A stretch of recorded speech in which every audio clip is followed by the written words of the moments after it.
Now, not every writer, musician, performer, artist wants to be a full-time content creator. But if your online social presence isn't helping the thing that you do in the real world, it might be time to shake it up. Now, I'm the last person to give advice. I'm a social media dolt. That's why I've brought in an expert. I'm asking the stupid questions so you don't have to. You're welcome.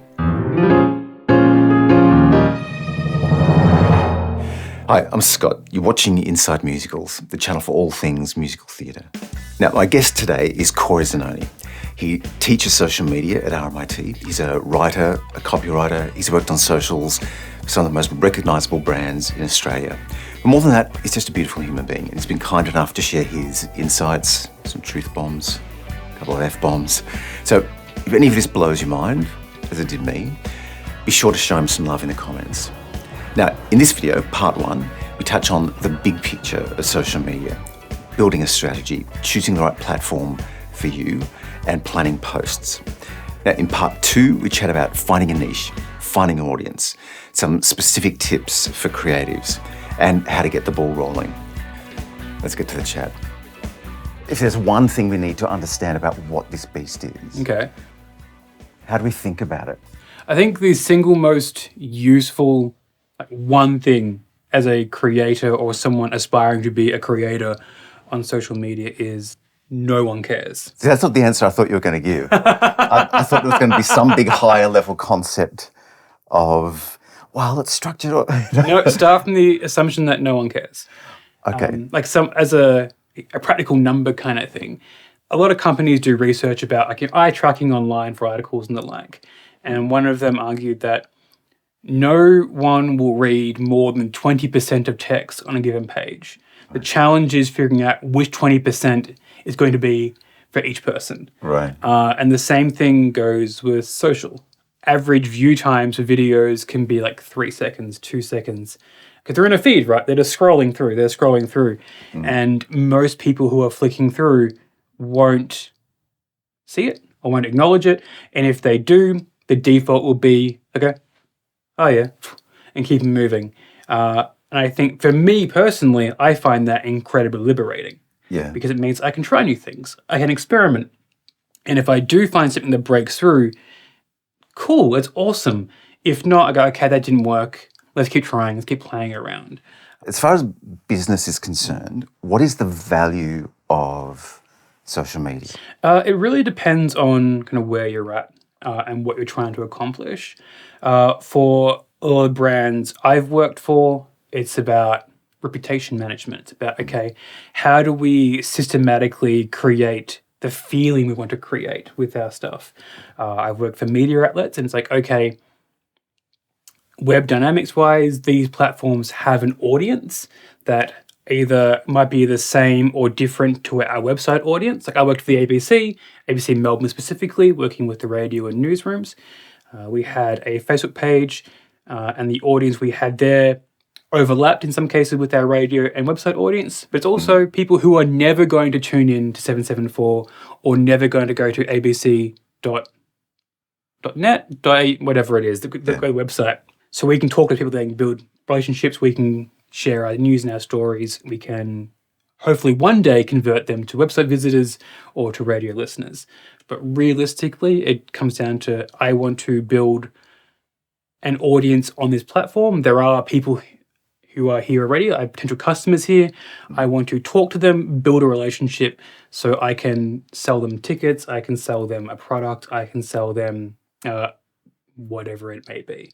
It's very slow, identifying an audience group on a platform you think maybe work for you, and over time, build an audience you can sell to or convert somewhere else. Is there a difference between coming to social media with a known brand or an audience, like, say, Taylor Swift, and coming to social media as a startup? 100%. Very different thing. Because when you're a known brand or a known creator, you can at least assume some people will know who you are. So a bit of the work is done already. Whereas if you're starting from scratch, you're building from nothing and over time trying to create an audience and people who care about you. The way you approach that differs per platform. I think that's why, TikTok, for example, kind of changed the game, so to speak, in that their whole platform is built around a For You page, which is algorithmically developed.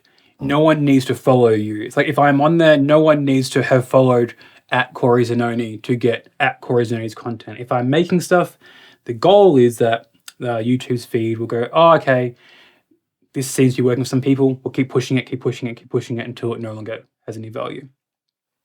Whereas on platforms like Instagram, well, back in the day, Instagram at least, you had to follow at Cory Zanoni to get their stuff. So if I'm at Cory Zanoni, famous musician, I will have an easier time than at Cory Zanoni, guy from Woodend no one knows. So it's, very different dynamic. So how do we start to build that relationship? I think what you mentioned, like the community side of it, is the main thing. Because of the algorithms and sharing, you might get a bit of traction. But really, like, the starting point is you're going onto a platform to build a community. It's hard to do that if you're not part of a community. So it could be, okay, I'm going to start publishing a few things, and now I'm going to go find creators in adjacent areas or similar areas at a similar level to me. And I'm going to start commenting on their things. I'm going to start liking, I'm going to subscribe and be an active member of a community.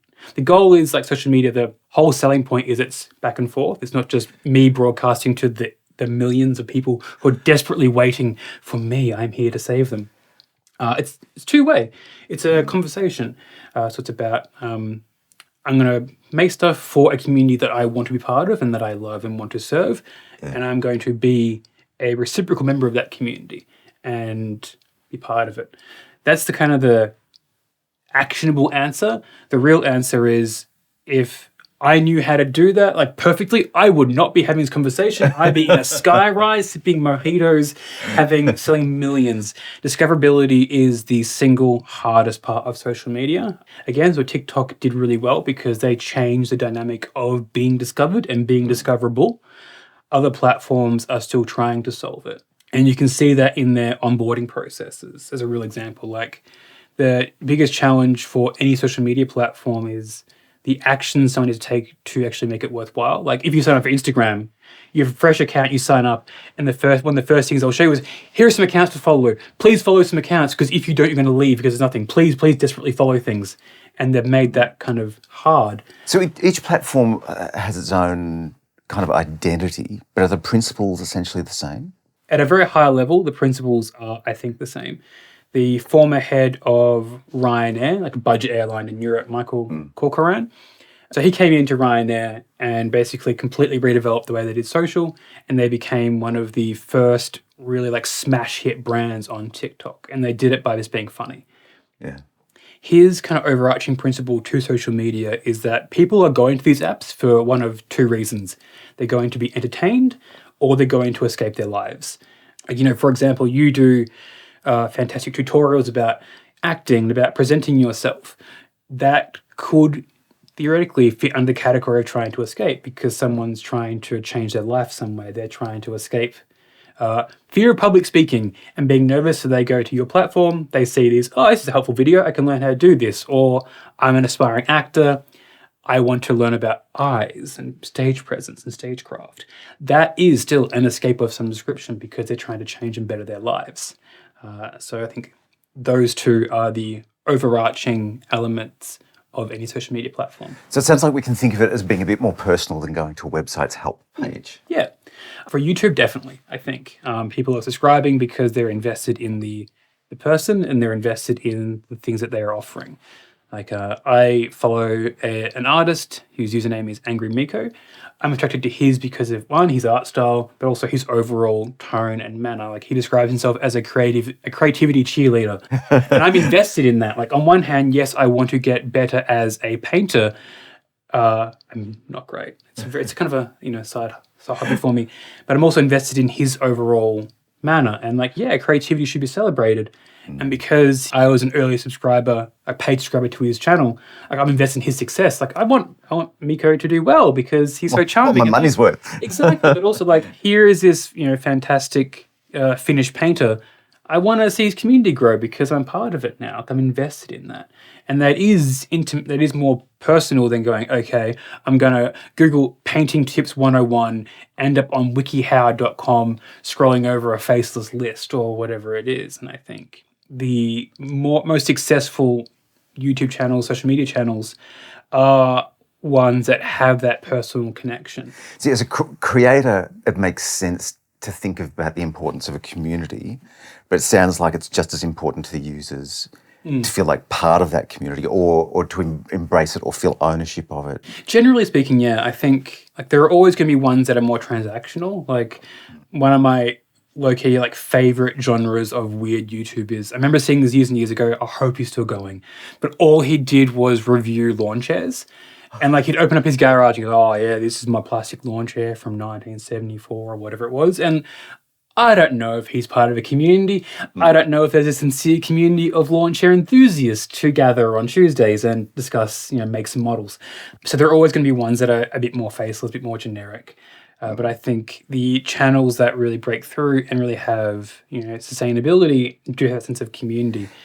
Is it more important for a startup to focus on the content rather than people coming for you? I think it needs to be a bit of both, ideally. Yeah. It should always be content first, though. Like it needs to be content that's either entertaining. It needs to be content that's serving a need. When I was working at Telstra, people at Telstra know that no one likes them. Like, we weren't surprised by that. My job was to come in and be likable on social media and make Telstra a bit more relatable, a bit more human, with the idea being, okay, if people like us, to be more loyal to us and people will defend us and that kind of thing. So even though Telstra was a name brand, we were still fighting back against this. Can I swear on your channel? Yeah. Yeah. Fuck Telstra. Like, there was this whole joke of like, you say, oh, I'm with Telstra. People go, oh, fucking Telstra.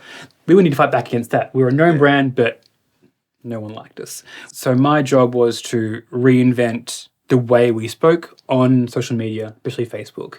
So it became about, okay, I need to make things so entertaining, so relatable, so personable that people will either be surprised that Telstra's posting it and find that delightful, or go, oh, okay, I hate them, but that's good. That's funny, that's relatable. So it's always content first. It always comes back to people are there to be entertained or to escape their lives a little bit. And you can provide things that help them on that path. So in delving into the nitty-gritty of, say, posts then, I see a lot of actors, for instance, who have an online presence. I'm talking not necessarily big-name actors. And it's a combination of personal stuff. I'm at my cousin's kid's birthday. Now I'm at opening night. Is that the wrong approach for posts, just random whatever's happening on the day? Depends what you're there for. Like, if you're there primarily to catch up with friends and share things with family, that's totally fine.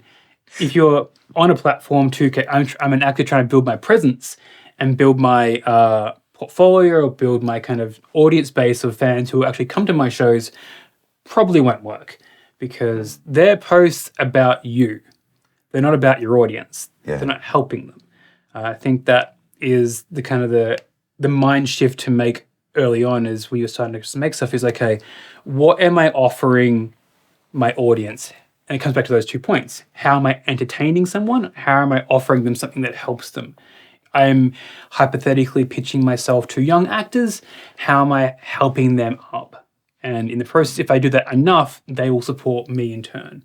If you want to work strategically, is it then really important that we have a separate personal and business account? So when we do want to talk to our great Aunt Bessie about what happened on the summer holidays, that's our personal account, unless she's outrageously funny and an entertainer in her own right. Then she's part of the show. Then she's part of the show, yeah. So is that important to have separation? I think it's helpful. Yeah, having those separate accounts makes it easy to slip into the right mindset of, okay, this is the place where I do all the super like high leverage useful stuff, and this is the place where I just share photos of the grandkids or whatever it is. Like it's that delineation helps by all means. Because I imagine even with big Hollywood actors, occasionally they'll share family stuff. But I imagine they probably have a separate account for their inner circle. Oh, yeah. That's more intimate stuff, whereas the stuff they share publicly is probably more cultivated, more... PR side of things. Yeah. Yeah. I imagine they'd have burner accounts. Like Chris Hemsworth, doing press-ups with a kid on each arm or something. Exactly. They're really cool things. So is there a strategy to choosing the right platform? And should we focus on one or should we have I think it's multiple? Easier to focus on one because... you're limiting your choices that way because it's less mind-boggling. Each platform has its strengths and weaknesses. Like some platforms are better for being discovered or discoverability. That's like your Instagrams, your TikToks, your LinkedIns, your X's. Some platforms are better for long form, more relationship building content. That's like your YouTube, your podcast, your newsletters. So I think it's useful to think about, okay, I have my relationship platform, my community platforms, which is this, YouTube channels, you're having chat, you're making content that can go up to half an hour, if not longer. And then you have your kind of smaller, bitsier, this is where I'm going to share those things to be discovered. That's like LinkedIn and TikTok. It's kind of like, okay, what is the default format of the content? Is it video? Am I comfortable being on video all the time? If yes, I can prioritize those. Am I a stronger writer than I am on camera personality? I'll favor those platforms instead. As a practical example, I write a newsletter. If I was ever going to start really pushing it and try and build it into its own thing, I'd have that as my kind of, this is the core, this is my home base.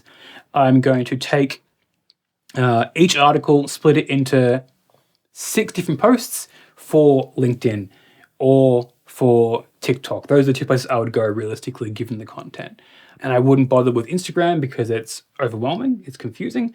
I wouldn't bother with Threads because it hasn't got the user base yet. I wouldn't bother with X because it makes me sad in the heart. And I wouldn't bother with Facebook because it makes me sad in the heart. Let's do a case study. Cool. So there's a guy who's on YouTube who might have a channel about musical theatre. Okay, who would that be? And he has multiple other online presences, but really they're just notifications for YouTube. Is that good or a bad thing? Is it work? No. It's a bad thing. So, I mean, for me, my priority is YouTube. That's where I see the most value of the content that I'm creating. Is there any point in my having those others? Because they don't gather a following in themselves. Should I be investing more in those other platforms to make them work, or is focusing on YouTube my best bet? It depends on the rate of growth you want to see, really. I think if you just focus on YouTube and you're just publishing videos, and if you are, being part of the community, like you're replying to comments that on your old videos, and if you're going to other creators going, hey, I love this is really interesting, and being part of that, I think you will see some growth over time, slowly but surely. And that's the other part of all this, like it's all a long game. Very, very few people are going to break through really quickly. I think if you were going to use other platforms, it'd be very strategic about being, okay, let's focus on one, let's make that really work.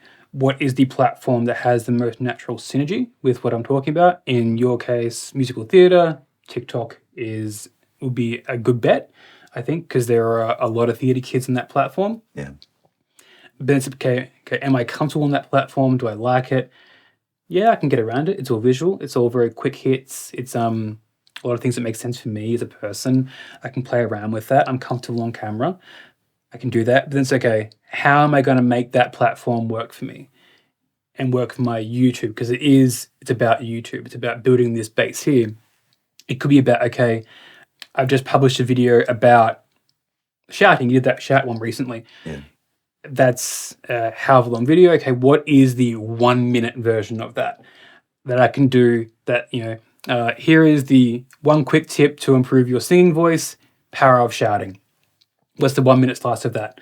What's another slice of that? Like one of the creators, he's on LinkedIn, Justin Welsh.